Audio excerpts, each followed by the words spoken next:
¿Cómo están? Buena jornada. Arranqué diciendo aquí junto al equipo está presente el espíritu de Rondón, que es nuestro camarógrafo que está de vacaciones, porque Rondón baila todo. Hace bailar la cámara, baila su grúa. A él le funciona su día a día con el baile. Así es como se siente pleno, así como enfrenta la adversidad. Y vale, es una buena herramienta. Ahora hay otro camarógrafo que arrancaba bailando también. Y dijimos, bueno, está presente el espíritu de Rondón acá. Cada uno elige la fórmula. La idea es que hoy vivamos un gran día. Bienvenidos a Agenda Abierta. ¿Cómo les va? Vamos a hablar de Venezuela, un tema que ya está nuestra invitada. Y lo primero que voy a preguntarles si es un tema político-comunicacional difícil de abordar. Y por qué está bueno justamente abrir el debate sobre este punto. La vicepresidenta ejecutiva de este país, Delcy Rodríguez, ayer le pidió al Ministerio Público investigar al diputado de la Asamblea Nacional en desacato, Juan Guaidó, por planes para entregar la región del Esequibo. Dijo Delcy Rodríguez, Guaidó es un proyecto preparado por Estados Unidos para cometer delitos. Le preguntamos a usted, ¿cree que es así? Allí entonces el primer interrogante. Luego, Naciones Unidas está pidiendo ayuda para recuperar Bahamas después del paso de Dorian. ¿Tenderá su mano solidaria el mundo al cual ONU le pide ayuda? Allí el interrogante, vamos a empezar nuestro programa. La vicepresidenta del Ejecutivo de Venezuela, Delcy Rodríguez, acusó al diputado de la Asamblea Nacional en desacato, Juan Guaidó, de pertenecer a una organización criminal que tiene como objetivo entregar el Esequibo a la petrolera ExxonMobil y otras empresas transnacionales. Posteriormente indicó que con las acciones emprendidas por esta organización buscan legitimar los derechos que tiene Venezuela sobre ese territorio, sobre el cual existe una controversia que se dirime en el marco del Acuerdo de Ginebra de 1966, por lo que solicitó al Ministerio Público abrir una investigación contra el diputado en desacato.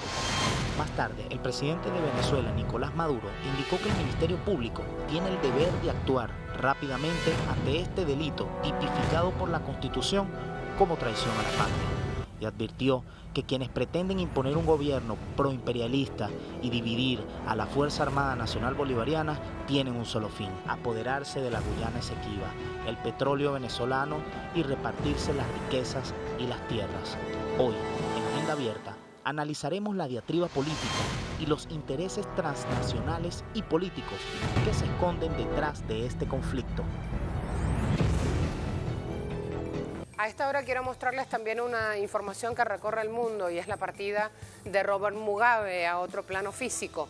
Aquí me vengo con este tuit, Abdo Taleb Omar. Rapidito, antes de abordar temas de Venezuela, mostramos también estas imágenes con esta noticia, con ese abrazo o esos abrazos múltiples que se ven en pantalla. Hoy nos abandonó Robert Mugabe, un ícono de la lucha de los pueblos del sur por sus derechos legítimos y en contra del colonialismo y la segregación racial. Su compromiso lo reflejó en su apuesta por la Unión Africana. Mugabe secundó la causa saharaui desde sus inicios. Paz, paz a su alma. Allí el último minuto entonces, vamos ahora sí a hacer un repaso breve de este conflicto por el Esequibo para entender las cuestiones, la diatriba que está planteada aquí en nuestra Venezuela. Vamos a mostrar en este repaso breve, en esta información, en este mapa que se abre justamente por donde se dan los hechos.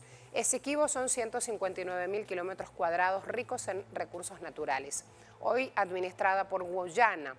1899 la zona era adjudicada al Imperio Británico vía laudo arbitral en Francia.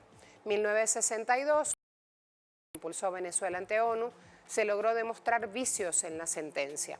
Ese mismo año se firmó el Acuerdo de Ginebra que otorgó el control del Esequibo a Guyana, aunque su soberanía aún es disputada por Venezuela. Del 82 al 99 ambos países intentaron resolver el asunto sin llegar a resultados concretos. En 2015 ExxonMobil hizo una exploración mediante tareas que contaron con el aval de Georgetown. El Estado venezolano lo denunció como un hecho ilegal y una violación de la soberanía venezolana. El gobierno guyanés señaló que el Esequibo no corresponde a Venezuela debido a que este pasó a Reino Unido cuando las Provincias Unidas de los Países Bajos se separaron de España en 1648.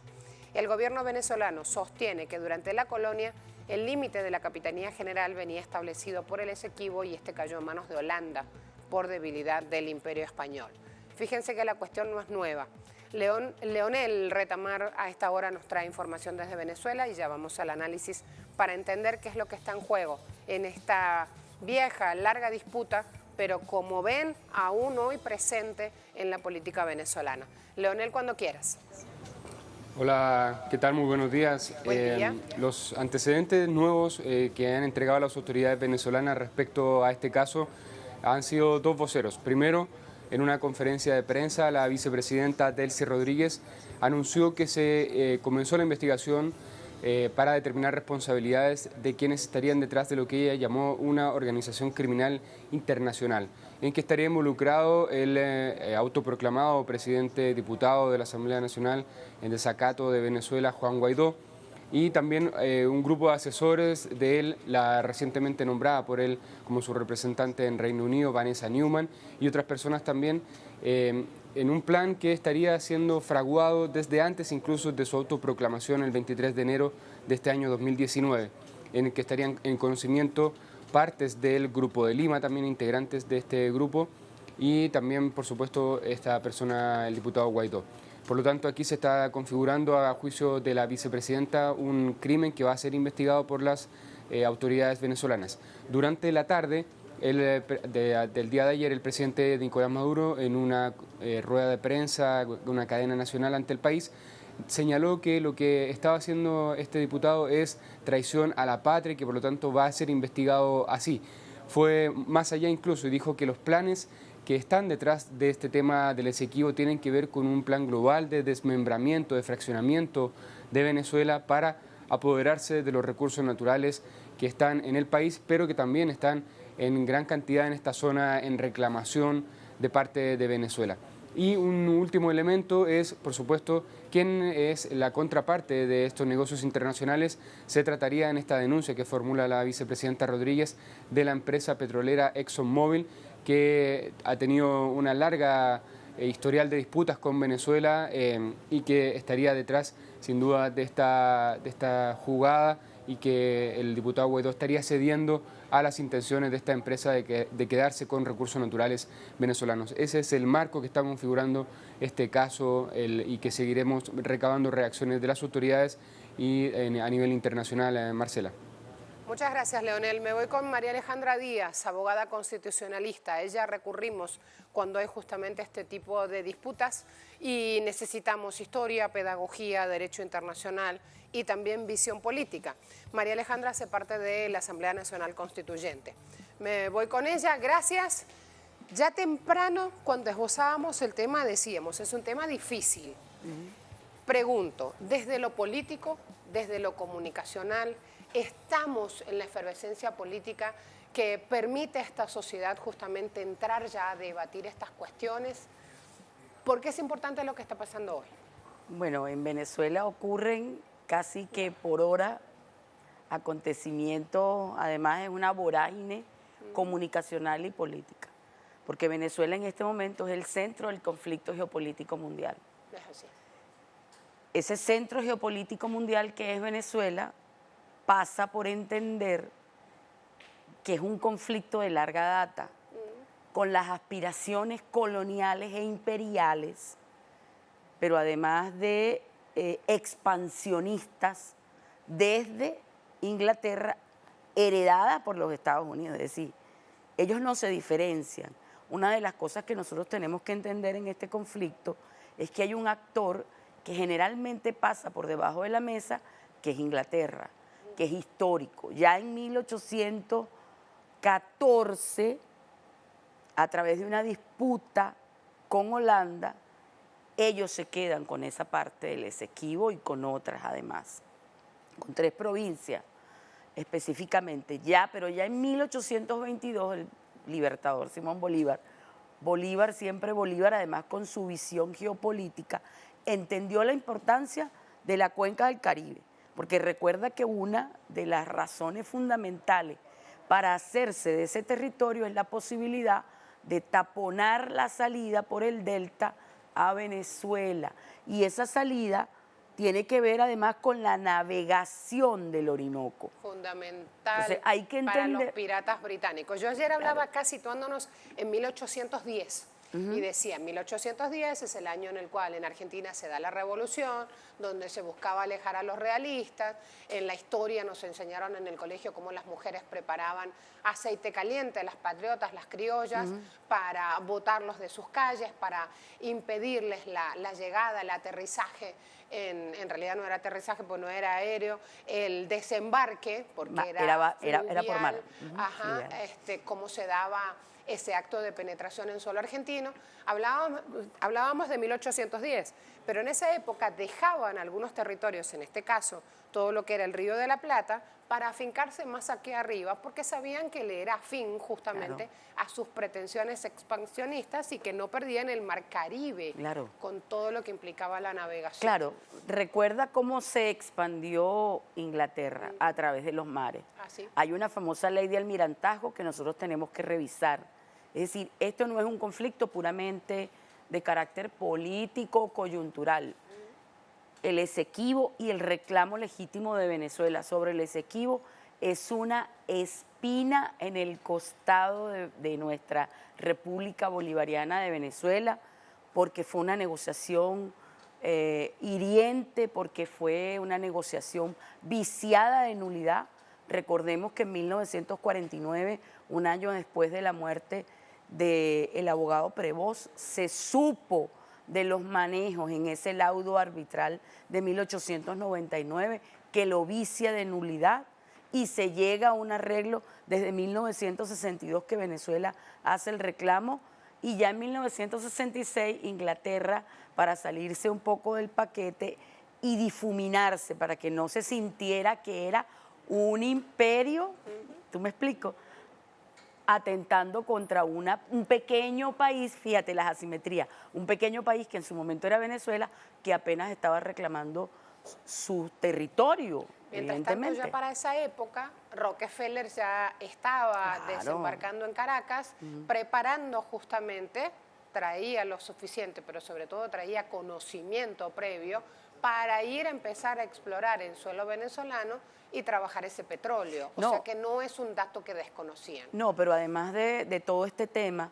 recordemos desde 1830, 1822, el Libertador le encargó a José Rafael Revenga en su momento que le notificara a Inglaterra que debía desalojar a los colonos que tenía allí. Inglaterra no solo lo desalojó, sino que le dio una licencia a un inglés para que estudiara el macizo guayanés, porque se parecía mucho a los montes Urales, que ellos tenían conocimiento que había muchísimo material allí de carácter estratégico, me refiero a minerales. Pero allí tenemos entonces agua, el paso fluvial, comunicación, ¿sabes? Comunicación, tenemos minerales, tenemos petróleo. ¿Quién es la Exxon? ¿Quién está detrás de la Exxon? El mismo Rockefeller. Al magma político de hoy, ¿no? Claro, cómo se ha ido sedimentando todo esto para que hoy Guaidó vaya y justamente ponga la mano en ese espacio específico que evidentemente ya estaba servido para la ExxonMobil. Claro, a mí ese comportamiento no me extraña. Nosotros lo hemos tenido a lo largo de la historia venezolana, desafortunadamente con otros traidores. Guaidó no hace sino ratificar lo que el presidente Chávez en su momento denominó, gracias a un escritor venezolano, los pitiyanquis de siempre. Es decir, aquellos que no tienen arraigo en su propia tierra, sino que están mirando siempre, permanentemente, con la visión o eurocéntrica y en este caso con la visión imperial hacia Norteamérica. Cipayos de turno. Sí, exactamente. Son simple y llanamente los antipatriotas, los, digamos, aquellos que no tienen arraigo y que no tienen respeto por el gentilicio venezolano. Hay una historia detrás del reclamo venezolano hacia el Esequibo. Como te digo, es una espina clavada en el costado que todavía no hemos logrado, una herida abierta que no hemos logrado sanar, y viene este señor que no es extraño para nosotros. O sea, la verdad, el plan imperial siempre consigue hacerse de miserables que representan esos intereses foráneos a los venezolanos. es una nueva modalidad de colonización. ¿Por qué? Porque ahora el desalojo de los territorios, recordemos el tema de la visión expansionista que tienen no solamente Inglaterra, sino también los Estados Unidos, es una doctrina, es una forma, además, de ver la geopolítica, de ver la geografía. ¿Por qué? Porque tú te apropias de un territorio, diseñas en ese territorio condiciones y después, entonces, anidas en ese territorio al capital. Y el capital empieza a extraer, el capital empieza a desbaratar, el capital empieza a dañar recursos naturales para aumentar las tasas de ganancia. Es decir, es la presencia del capitalismo con una nueva cara, pero siempre es el mismo. En este caso, bueno, a través del territorio. Lo veíamos con Colombia, ¿te acuerdas del análisis que hacíamos con Colombia? En el caso de Colombia, ellos no tienen salida por allí. Hay una cualidad, digamos, una característica geográfica con respecto al Orinoco y al Cassiquiare, que es navegable. Allí la importancia para Colombia de esos territorios, aparte del tema de la energía, pero en el caso de Inglaterra, bueno, es la posibilidad de dominio de la cuenca del Caribe. Bolívar lo entendió perfectamente cuando envía a MacGregor a Florida, porque Bolívar sabía que con esos 3 puntos, Venezuela, Florida y Haití, nosotros podíamos hacer una triangulación para tener control del mar Caribe, que es el Mare Nostrum. Además que Venezuela, fíjate, con Chávez hay un cambio fundamental, porque Venezuela no solamente reclama el territorio de 1810, ejerciendo el iutis possidetis iuri, es decir, yo poseo ese territorio por derecho, legítimamente. En el caso de Inglaterra, su fundamentación es un iutis possidetis de facto. Ellos tienen el control del territorio en la práctica, ¿ok? Y eso les permite ir avanzando en algunos actos de agresión, como ha sido históricamente. Entonces, es una nueva forma de despojo, ya esta vez a través del territorio y a través de laudos arbitrales que están viciados de nulidad y que Venezuela reclama, además, como eso, como un hecho ilegítimo de despojo. Y viene este señor, que bueno, que decirle señor le queda grande, viene este individuo que no merece ser llamado venezolano porque ofende al gentilicio venezolano, no merece ser hijo de esta tierra, que además es una tierra honorable, entregando por debajo de cuerda, detrás de todos los venezolanos. Lo que pasa es que le descubrieron la sinvergüenzura que intenta hacer, porque yo no sé, o sea, yo de verdad no entiendo, Marcela, cómo piensan ellos que van a hacer. O sea, creerán que los venezolanos estamos dormidos. Hay 2 cosas que me sorprendieron y mucho ayer, viviendo ya desde hace 14 años en esta bendita tierra venezolana.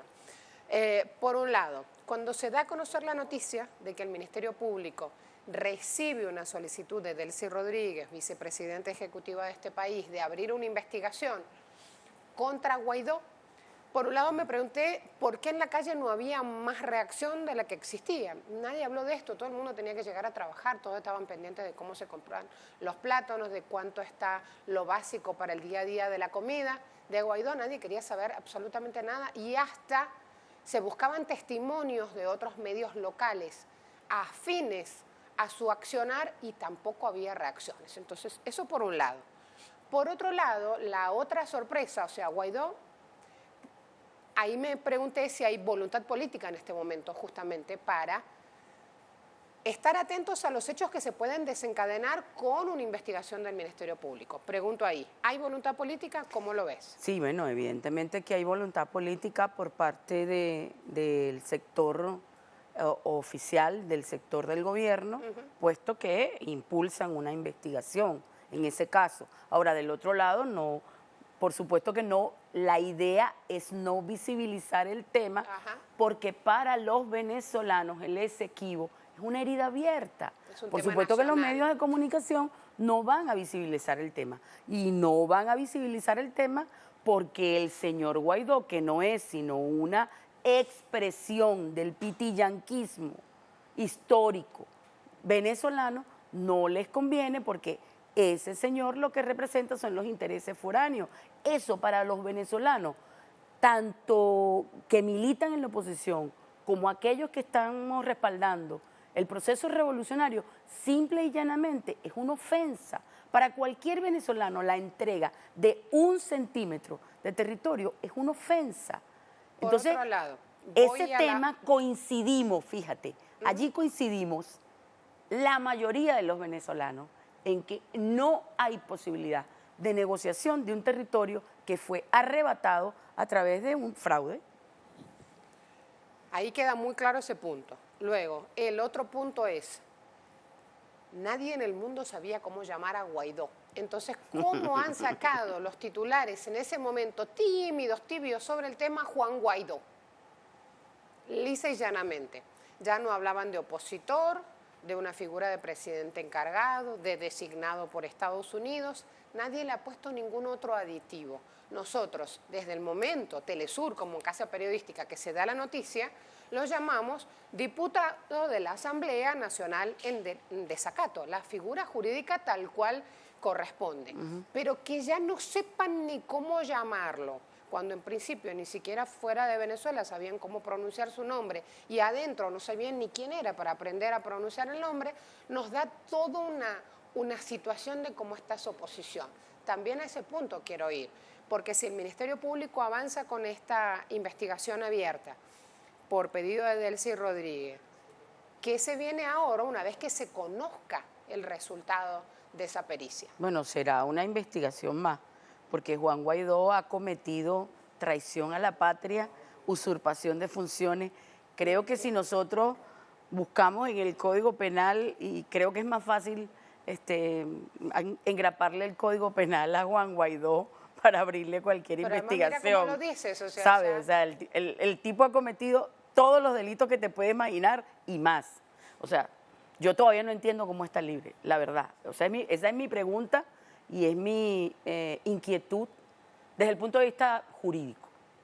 Uno como político puede entender situaciones que se presentan. Puede sopesar hipótesis. No solamente eso, porque yo no manejo toda la información que sí maneja el alto gobierno, que maneja el presidente de la República, a quien hay que respetar en su decisión de por qué ese señor todavía sigue en las calles. Una vez dijiste aquí que los tiempos políticos no siempre coinciden con los tiempos de la justicia. Vamos a traer de nuevo esa frase y vamos a actualizarla, porque es fundamental entender entonces, si con toda esta información aún está en la calle, denunciando que los medios de comunicación en este país son una ventana cerrada, mientras que tiene todas las cámaras para hablarle al mundo de esta manera, dime por favor cómo entender todo esto. Bueno, creo que eso es lo más difícil para la opinión pública internacional. Creo que es lo más difícil para la opinión pública nacional, pero nosotros no estamos enfrentándonos a Juan Guaidó. O sea, Juan Guaidó es un títere. Juan Guaidó es la figura que utiliza el imperialismo, y léase bien, imperialismo norteamericano expansionista, imperialismo inglés expansionista, colonialista, que lo que intentan es despojar a Venezuela de su territorio. Entonces Juan Guaidó no es sino un títere de esos intereses imperiales. Ahora, yo no tengo todos los elementos políticos para juzgar por qué ese señor aún continúa libre. Yo no los tengo, ¿ok? Lo que te puedo decir es, jurídicamente, en estricto derecho, él ha cometido un cúmulo de delitos que además son hechos públicos, notorios y comunicacionales.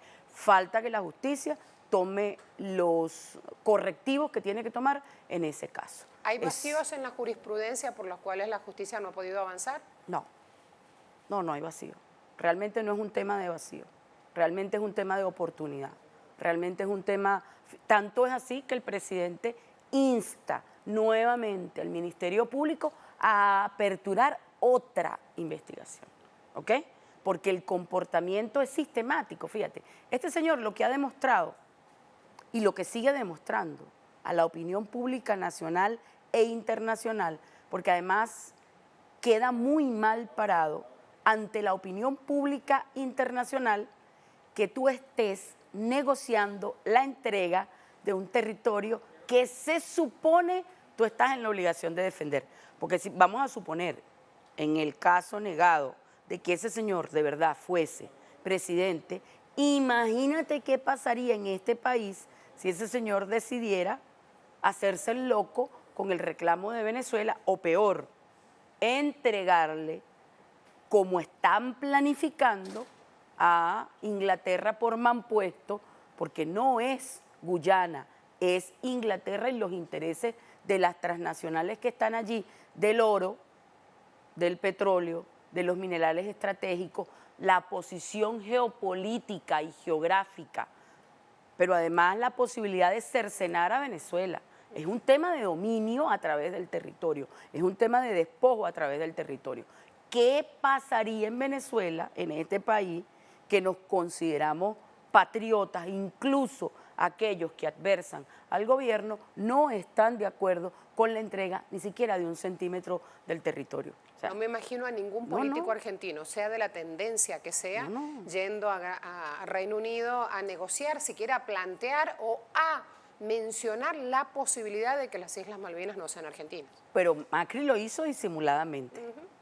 Lo hizo con Patagonia. Fíjate que el tema del territorio y la ocupación en toda nuestra Sudamérica no es casual. ¿Por qué? Porque en esta tierra bendita, como decía Chávez, en esta tierra bendita que es el sur y la posibilidad de comunicarnos sur-sur, esa es otra de las estrategias que buscan cercenar, la unión del sur-sur, que es donde están los recursos, para que el norte siga siendo el norte desarrollado. No, nosotros no podemos permitir eso. Entonces, ya Macri lo hizo entregando Patagonia. O sea, no creamos que allí, que en nuestra América no hay heridas abiertas aún por esos litigios en materia territorial. No hay gente resistiendo por esos Venezuela litigios, ha perdido el 25% de su territorio en reclamos, no solamente con Brasil, no solamente con Inglaterra, sino también con Colombia. O sea, nosotros hemos tenido traidores y malos negociadores históricamente, pero llegó un momento en que ahora, con la conciencia que tenemos de la posibilidad y de la riqueza y de la posición geoestratégica de Venezuela y de la posibilidad de desarrollo, además que tenemos en nuestro territorio, ese es un tema que está muy arraigado en la opinión pública. Así que resulta... Cuando la espina se saca, sangra, pero después cicatriza y cierra. Claro, y da paso ya a otro escenario y a otra piel curtida justamente por la serie. En el caso de este señor Juan Guaidó, creo que está jugando con fuego, creo que y sus asesores, porque recuerda que lo que se revela es la componenda a través de una de sus enviadas para negociar con Inglaterra el apoyo para que lo reconozcan a él como un gobierno sombra, pero con tal de que no se toque el Esequibo. Ese tema no se toca porque ese es un tema de interés para Inglaterra. Ajá, ¿y Venezuela qué? A ver qué dicen Delcy Rodríguez, lo pusimos en Twitter. Guaidó es un proyecto preparado por Estados Unidos para cometer delitos. ¿Usted cree que es así? Preguntamos. 93%, sí. Claro. 7%, no. 0% esta vez recibió Trump genocida. Mira cómo dejan a Trump de lado en este momento para pasar a responder pura y duramente por un tema que es de incidencia para todos los venezolanos. Pero es que además es un tema que polariza. Ajá. Pero además que polariza es un tema que une. Es igualito que el tema de la invasión. O sea, a cualquier venezolano que tú le preguntes, usted para salir del gobierno quiere que lo invadan, incluso los opositores te van a decir no. Venezuela es un suelo sagrado. O sea, el arraigo que tiene el venezolano por su tierra es lo que ellos buscan quebrar.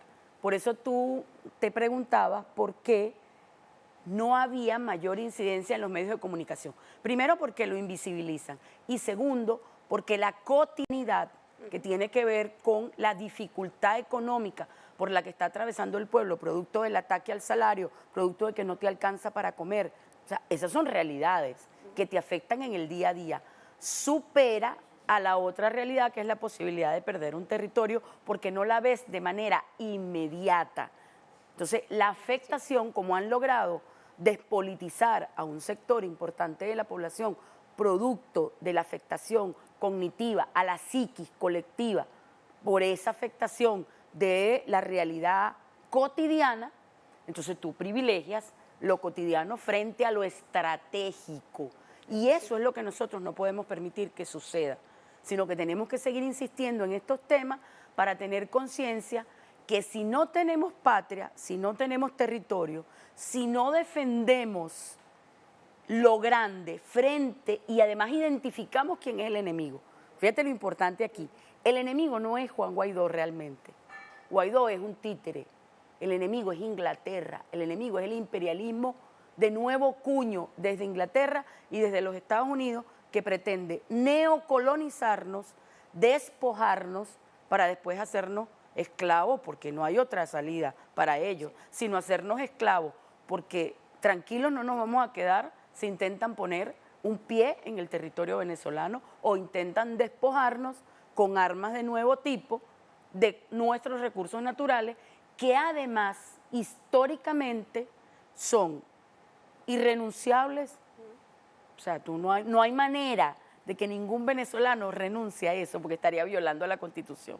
Los principios de soberanía, autodeterminación e independencia son transversales a nuestro sistema constitucional, rescatados además por unos hombres que dejaron su sangre, dejaron su vida, desde como Bolívar, como San Martín, como Artigas, como Sucre, como todos ellos, para legarnos lo que hoy tenemos, y nosotros vamos a salir entonces a regalárselos al mejor postor. Yo no lo creo, no lo creo. Gracias, María Alejandra. Momento de una pausa muy, muy rápida. Aquí los espero. Nos vamos a tomar un respiro. La pausa es breve, así que elegimos en este momento irnos a la pausa sin música, sin presentación, tomar un respiro y volver. Ya. Gracias, María. A ti.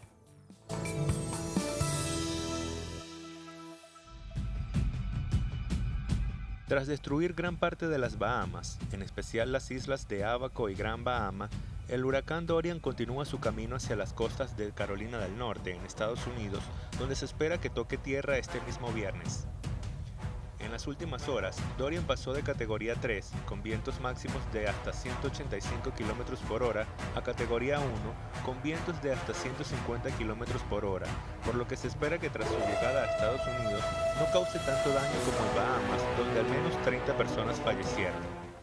Hoy en Agenda Abierta vamos a darle seguimiento al avance del huracán Dorian y la situación en Bahamas a pocos días de sufrir el impacto de este fenómeno climático. La Nación dice, Dorian bajó a categoría 1, pero persiste la amenaza en su avance hacia Carolina del Norte. Según el Centro Nacional de Huracanes, avanza con vientos de 150 km por hora. Se espera que en los próximos días se debilite. Siguiente portal. Ya me espera el invitado también para ir a ampliar. Prensa Latina. ONU pide apoyo internacional para Bahamas tras paso de Dorian. Antonio Guterres pidió a los donantes internacionales que den fondos para responder y que hagan esfuerzos para recuperar Bahamas azotado por Dorian. Además, vamos a mostrar también Telesur, CARICOM evalúa daños en Bahamas tras el paso de Dorian, que dejó al menos 30 muertos y numerosos daños materiales en el país. Así, esta misión, que está encabezada por un general, Irwin Laroque, se reunía con autoridades y pobladores de Bahamas. De una vez a los hechos, ¿qué ha pasado hasta ahora? Vamos a ver. Trayectoria, a ver cómo se ha movido Dorian. Voy a tratar de ser lo más rápida posible para abrir ya el espacio de análisis. Nos ubicamos ahí, Caribe, Abaco, llegaba a las Islas Abaco en Bahamas como huracán de categoría 5, el nivel más alto jamás registrado de este fenómeno al tocar tierra. En el Atlántico, el lunes llegó a Gran Bahama, huracán de categoría 4, se estacionó ahí casi por 2 días, sufrió la isla graves daños e inundaciones. Luego se degradó tormenta categoría 2, vientos máximos de 165 km por hora. El martes creció en tamaño y las islas siguieron soportando fuertes aguaceros. Además, sigo avanzando. Vamos a conocer la situación de Bahamas tras el huracán Dorian. Cruz Roja Internacional teme que el 45% de las viviendas en Abaco y Gran Bahamas estén dañadas, 13.000 propiedades quedaron severamente dañadas, 70.000 personas, prácticamente toda la población de ambas islas está necesitando ayuda de manera inmediata. Con urgencia necesitan techo, agua potable, alimentos, medicinas para 50.000 personas en Gran Bahama y entre 15.000 y 20.000 personas en Ábaco. Ábaco requiere alimentos y allí entonces los puntos vitales para ir conociendo las necesidades en este momento. Para el análisis sumamos a Javier Sierra, portavoz de una organización ambientalista, Sierra Club. Así entonces nos vamos con Javier. Nachito se quedó esperándome allí en Brasil. Javier, bienvenido, ¿cómo estás? Muy buenos días, muchas gracias. Buenos días. Hablemos de este fenómeno y cuánto estamos haciendo ahora. A ver si hay manos solícitas para responder a Naciones Unidas o nos queda como un recuerdo de lo que pasó en Haití y el triste destino de Haití, que cuando se pidió ayuda internacional no se logró el objetivo. ¿Qué pasará esta vez, Javier? Solamente podemos esperar que realmente la respuesta internacional sea mucho más efectiva, sea mucho más caritativa que lo fue con Haití. Y también tengo que incluir en esto cómo fue con Puerto Rico. Hace un par de años, cuando el huracán María azotó la isla y prácticamente destruyó casi el 40% de las viviendas de la isla. Estamos viendo que en los últimos 4 años hemos visto 5 huracanes de categoría 5. Antes de este siglo, estos huracanes de enorme capacidad destructiva ocurrían cada 30 o 60 años y ahora estamos viendo que están ocurriendo hasta 2 cada año. ¿Ves? Entonces, obviamente algo ha cambiado radicalmente. Lo que ha cambiado radicalmente es la situación de la atmósfera, el calentamiento global, la crisis climática, que es la que provoca este tipo de, que agrava este tipo de huracanes y de tormentas tan mortíferas. ¿Cómo trabajan desde la ONG en la cual participas cuando se dan este tipo de catástrofes, Javier? Nosotros no somos una organización que done cuestiones materiales, como estabas diciendo antes. Esta gente necesita medicinas, necesita alimento, necesita techo. Nosotros no nos dedicamos en ese sentido a ese tipo de actividades. Lo que sí hacemos es fomentarlas, por supuesto, y recomendar a la gente que participe y que comparta sus recursos y sus dineros también, por supuesto, con el horror que ha ocurrido en las Bahamas. También hicimos lo propio después de la secuela de María. Nosotros nos activamos de una manera muy intensa en toda la isla, repartiendo víveres y repartiendo otro tipo de materiales, pero nosotros tenemos solamente la capacidad para hacerlo nacionalmente, no internacionalmente. Se entiende. ¿Cuál es el reclamo que te queda allí sonando todavía y que a veces uno se siente tan impotente porque le gustaría ayudar más, pero cuando estás en el terreno de los hechos ves que solo no se puede, digamos? ¿Qué es lo habitual que te dice un habitante que estás ayudando en ese momento y que esa ayuda es vital para que siga adelante con su vida? Yo creo que desde nuestro punto de vista como organización medioambiental, lo que tenemos que hacer es, nuestra obligación es educar al público de los peligros del cambio climático, de la crisis climática. Es de estas horrorosas tormentas que realmente, bueno, el mismo Washington Post dice que hay partes de Bahamas que están totalmente pulverizadas. Es decir, que ha pasado por ahí casi como si fuera una guerra nuclear, no ha quedado títera con cabeza. Entonces, de lo que se trata ahora es de hacernos resilientes y de prepararnos, porque estas tormentas seguirán ocurriendo, seguirán siendo igual de potentes o incluso más. Entonces, lo que hay que hacer es educarse cómo preparar las comunidades para este tipo de emergencias, no esperar a una vez que ya solventar las secuelas y empezar a recoger los trozos de tu casa, sino que desde el principio educar a todas las comunidades, sobre todo a las comunidades del Caribe, cómo prepararse para este tipo de tormentas. Aunque también hay que tener en cuenta que cuando tú tienes un huracán de categoría 5 justo encima de ti durante 3 días, castigando, machacando, con unas lluvias torrenciales, hasta el 40% de algunas islas ha quedado totalmente inundadas, perdón, el 70% ha quedado inundadas, entonces ya es muy difícil prepararse, hay que estar listos desde el principio. Javier, ¿sabes qué siento? Que estos días, cuando pasan estos daños severos tras estas situaciones que están relacionadas con el cambio climático, con los daños a nuestro ecosistema, con la falta justamente de acciones de prevención en estos casos, siento que todos los mensajes vienen para los ciudadanos, pero no hay uno que cale en nuestros gobernantes. ¿Cómo hacer para que también se contagien con este mensaje? ¿Qué hacer nosotros como ciudadanos en estos casos? Y en el caso particular nuestro, aquí en Estados Unidos, lo que acabas de decir es absolutamente verdad. La inmensa mayoría, casi el 75% de los habitantes de este país están convencidos de que el cambio climático está ocurriendo, que se está empeorando y que el ser humano es el principal causante de ello. Sin embargo, nosotros tenemos un gobernante en la Casa Blanca que es el único líder mundial que niega la ciencia climática, la llama un cuento chino. Entonces es difícil solventar un problema cuando desde el principio niega su existencia. Entonces, ese es el gran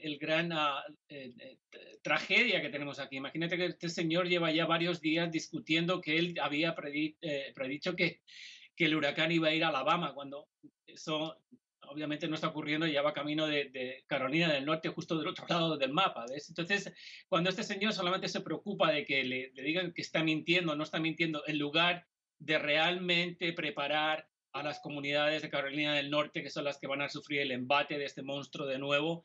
Entonces es decepcionante, obviamente. Eso por un lado. Por otro lado es que, por supuesto, no solamente la Casa Blanca, sino el Congreso, el 100% debería estar convencido de que tenemos una crisis planetaria y que tenemos que confrontarla y que tenemos que reducir las emisiones de calentamiento global, que prácticamente la inmensa mayoría vienen de la quema del petróleo, el carbón y el gas natural. Tenemos que reducir esas emisiones, ya nos lo ha dicho las Naciones Unidas, nos ha advertido que tenemos solamente hasta el año 2030 para reducir hasta un 45% estas emisiones de crisis climática y para el año 2050 reducirlas por completo. Si no, las consecuencias serán realmente catastróficas. Incluso un informe del mismo gobierno de Estados Unidos el año pasado advirtió que si no tomamos cartas en el asunto, que si no usamos urgencia en solventar esta crisis, grandes partes de Estados Unidos quedarán totalmente inhabitables, totalmente inservibles para la agricultura. La crisis está ahí, los científicos nos han advertido, tenemos las soluciones, pero como tú muy bien dices, lo que muchas veces falta es la voluntad política para atacar este problema. Gracias, Javier. Uniste pedagogía y conocimiento, la clave justamente para avanzar en temas como estos en medios de comunicación, ¿no? Muchas gracias. A ti, muchas gracias. Preguntamos en Twitter, Naciones Unidas pide ayuda para recuperar Bahamas luego del paso de Dorian. ¿Tenderá el mundo su mano solidaria? 46% dice que sí la va a tender. 35% dice no, 19% dice no sé. Allí planteado entonces las respuestas. Vamos a ver ahora, antes de la pausa, un grupo de ciudadanas, bomberas, que en Bolivia están trabajando arduamente buscando apagar los incendios que están consumiendo la Amazonía. Además del fuego, tienen que combatir también el sexismo que aún persiste en gran parte del mundo. Nuestra lectura entonces a la hora de saber que todos somos igual de valiosos. Ya no es una cuestión de género, la cuestión en la que hoy se arropa el mundo. La cuestión es cómo unirnos y salir adelante. Allí, trabajadoras con su ejemplo. Luego, la pausa.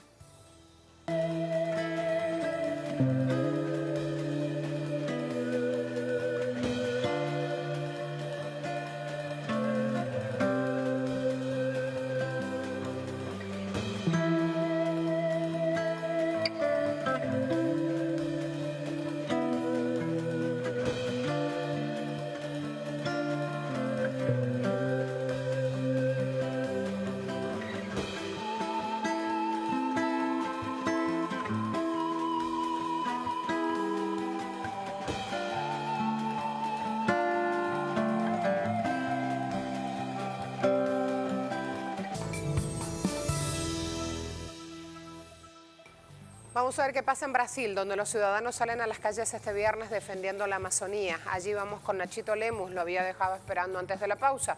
Tiempo, compañero, de mostrar al aire lo que está ocurriendo en su país.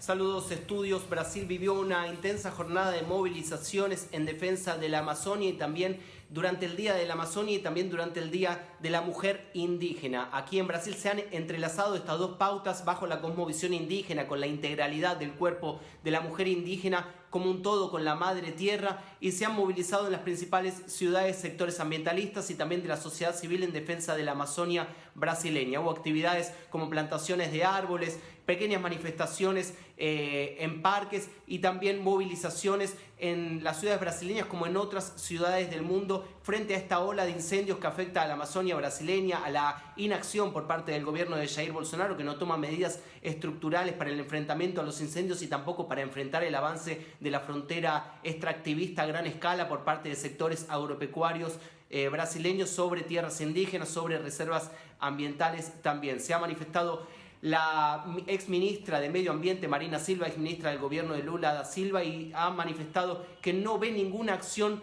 en concreto por parte del gobierno de Jair Bolsonaro que no consista en la desestructuración de las políticas ambientales que habían sido implementadas durante la última década, cuando hubo una pequeña reducción en el número de incendios y de deforestación, y justamente después del golpe parlamentario tuvimos un salto aquí en Brasil nuevamente hacia un aumento exponencial de la deforestación y el avance de la frontera extractivista sobre la madre tierra. Un punto importante durante la jornada de ayer es que la segunda mayor marca de venta de ropas al por mayor ha cerrado la compra de cueros de Brasil en respuesta a esta inacción por parte del gobierno de Jair Bolsonaro frente a la ola de incendios y el avance sobre la madre tierra de los sectores agropecuarios. La ministra de Agricultura, Teresa Cristina, ha declarado que el ministerio mostrará las pruebas de que la actividad ganadera no está afectando a la Amazonia brasileña. Lo cierto es que según el órgano IPAM, el 33% de las propiedades privadas son espacios donde se han llevado a cabo los incendios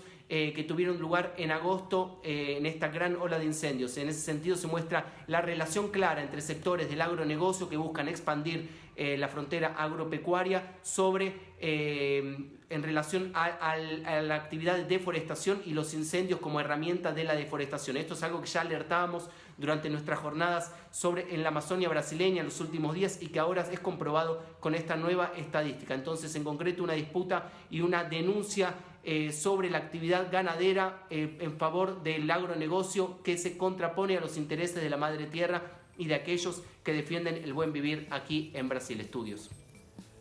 Muchas gracias. Me voy a Colombia. Movimientos sociales, organizaciones políticas y eclesiásticas se mueven en la Semana de la Paz, así le han dado por llamar a este tiempo. Desde Bogotá viene Hernancito con nosotros, Hernán Tobar con la información. Hernán, me dicen que me peine. Ahí voy contigo. Son 32 años de forma ininterrumpida de esta Semana por la Paz. Participan alrededor de 200 organizaciones, movimientos sociales, inclusive eclesiásticos, comunidades e instituciones. El lema para esta oportunidad es Soy y Somos Territorios de Paz, que busca blindar a los territorios, a las comunidades del conflicto, que no ingresen los actores armados a las comunidades. Cabe recordar que desde la firma del acuerdo con las FARC en La Habana desde el año 2016 hasta la fecha van alrededor de 600 líderes sociales y defensores de derechos humanos asesinados. Desde las plataformas de organizaciones sociales y de víctimas se pide al gobierno que haga respetar los acuerdos firmados en La Habana y que tienen que ver con la protección a líderes sociales. Inclusive se solicita que actúe con más vehemencia la Comisión de Garantías. Muchas gracias, Hernán, allí con nosotros. A esta hora, tiempo deportivo, estábamos pendientes de unas imágenes del Papa Francisco saliendo justamente. Venga para acá. Uno que sale y otro que entra. No es lo mismo el Papa Francisco que nuestro Quique Guevara, pero aquí estábamos. Estábamos pendientes ahí de unas imágenes que si las tenemos las vamos a poner, del Papa, que ya dejó Mozambique y está llegando a Madagascar. Día muy lluvioso, también para allá les está pegando a la época de lluvias, así que las imágenes se veían un poco borrosas y ahí vamos, ¿eh? Si están, las mostramos. Tenemos un viernes muy movido. Usted viene corriendo como un loco y me encanta lo que está pasando. Mundial de baloncesto, cambia la mano con la tableta, cambia la mano. Nunca vamos a ser enemigos. No, nunca, claro que nunca. Venezuela, Argentina. ¿Quién está jugando? Mi corazón para Argentina. ¿Y tú qué? Facundo también Campazo, para Gregory Vargas. Para Argentina. Gregory Vargas contra Facundo Campazo. Sí, claro. ¿Quién va? Gregory me gusta mucho igual, ¿eh? Sí. Me gusta mucho lo que está pasando. Me gusta mucho ver inclusive esa disciplina deportiva. José Grillito Vargas, los hermanos están ahí con la selección venezolana. Que son templos en Caracas para Sí. ver básquet. Me encanta. Ah, Sí. están las imágenes del papá. Lo siento, quédate acá conmigo 2 segundos nada más. Ya, el otro partido se está jugando, no podemos tener imagen. Pero aquí tienes justamente Papa Francisco arribando ya. Díganme, por favor, confírmenme que estas son imágenes de Madagascar. Sí, ahí está. Porque se lo ve tan fresco este hombre. Salía con lluvia de las calles de Maputo. Se subía justamente en este viaje apostólico que lo va a llevar también a las Islas Mauricio. Allí tienen algunas imágenes de Antananarivo, capital de Madagascar. En este país va a estar hasta el domingo 8. Última jornada del pontífice. Ya están viendo el encuentro, el papamóvil, todo lo que implica justamente esta vía que dice él que es la que hay que seguir, es la vía que muestra a Jesús. Ha hablado de que es un camino estrecho que necesita de muchas virtudes, benevolencia activa, erradicación de la ley del ojo por ojo y diente por diente. Así que hay que ver cómo está con un mensaje de paz justamente, empezando ya, preparándose para saludar a personas que están congregadas. Han estado en Mozambique despidiéndolo al pie de la escalera del avión y ahora ya están preparados aquí también en Madagascar para darles ese saludo inicial. Nos vamos a ir mucho de tiempo si nos quedamos aquí, así que me regreso a deportes. Cuando usted quiera, compañero, no vamos a tener imágenes del Venezuela-Argentina, pero hay otras para mostrar y nos va a faltar tiempo. Así que vamos. Es. Bueno, ¿Dale? vamos, sí, cómo no. Vamos a Arranque comenzar nuestro segmento deportivo con información del mundo de las alturas y nos trasladamos hasta China. Allí se desarrolló el encuentro entre Puerto Rico y Serbia. Los boricuas llegaron a este partido con 2 victorias y 1 derrota en su haber, mientras que por el lado de los serbios contaban con 3 triunfos al hilo. Serbia se impuso al conjunto de Puerto Rico 90-47, donde el más destacado de los boricuas fue David Huertas con 11 cestas, 3 asistencias, y del otro lado de la cancha, Nemanja Angelica se llevó los honores del encuentro con 18 puntos para la causa, 6 rebotes y asimismo 3 asistencias. De esta manera los puertorriqueños tienen un saldo de 2 victorias y 2 reveses en la 18ª edición del Mundial de Baloncesto y su próximo rival será la selección de Italia. Ahora pasamos a información del mundo del balompié y se llevaron a cabo los partidos amistosos de esta doble fecha. FIFA y la selección ecuatoriana obtuvo un importante triunfo ante Perú, subcampeón continental, en el Red Bull Arena de New Jersey. Eric Castillo anotó el único gol del encuentro al minuto 47 y de esta manera los dirigidos por Jorge Célico lavaron un poco el rostro luego de aquella deplorable participación en la Copa América de Brasil 2019, donde dejaron mucho que desear en cuanto a su desempeño futbolístico. El equipo peruano, que saltó al terreno con la mayoría de sus piezas fundamentales, no supo aprovechar que tuvo mayor manejo del balón y se notó la ausencia del capitán Paolo Guerrero, pese a que los intentos de ataque que se registraban en los pies de los jugadores como Cristian Cueva, Edison Flores y Raúl Ruiz Díaz, un absoluto respiro, hay que decirlo así, para los meridionales, quienes intentan recuperar su mejor versión. Continuamos con más noticias y ahora le hablamos del tenis, del US Open, y es que este jueves la estadounidense Serena Williams selló su pase a la final tras derrotar a la ucraniana Elina Svitolina. Williams redondeó una nítida actuación para repetir en la final del Abierto de Estados Unidos y brindarse así una nueva oportunidad de igualar el récord de 24 títulos de Grand Slam. No es poca cosa. Recuperándose de un inicio algo titubeante, Williams rápidamente tomó la manija para llevarse una victoria 6-3, 6-1 sobre Elina Svitolina, quinta cabeza de serie en su semifinal en el estadio Arthur Ashe. Y tenemos que hablarles de Diego Armando Maradona, que ya está completamente listo para dirigir a Gimnasia y Esgrima La Plata. Ahí en sus pantallas podemos ver y disfrutar de la imagen y un texto que dice la llegada de Diego Armando Maradona. Ahí lo tienen.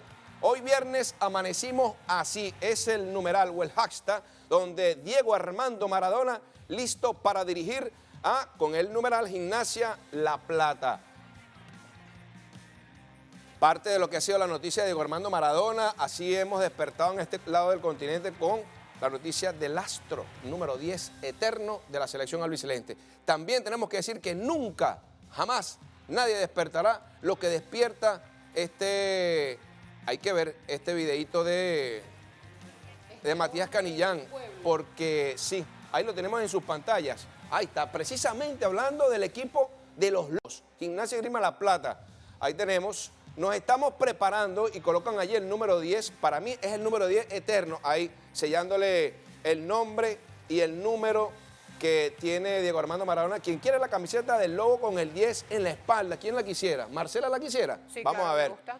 Maradona azul y blanco, Maradona en Gimnasia, Maradona, Diego Maradona es el numeral, Gimnasia, numeral 10.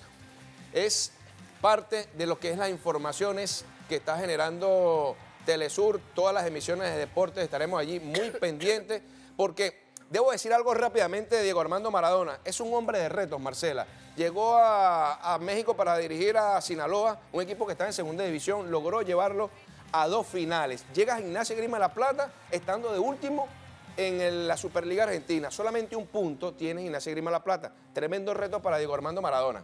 Eso ¿no? sí, gracias Hombre a de todos. retos. Buena semana. Así es, nos despedimos. Chao.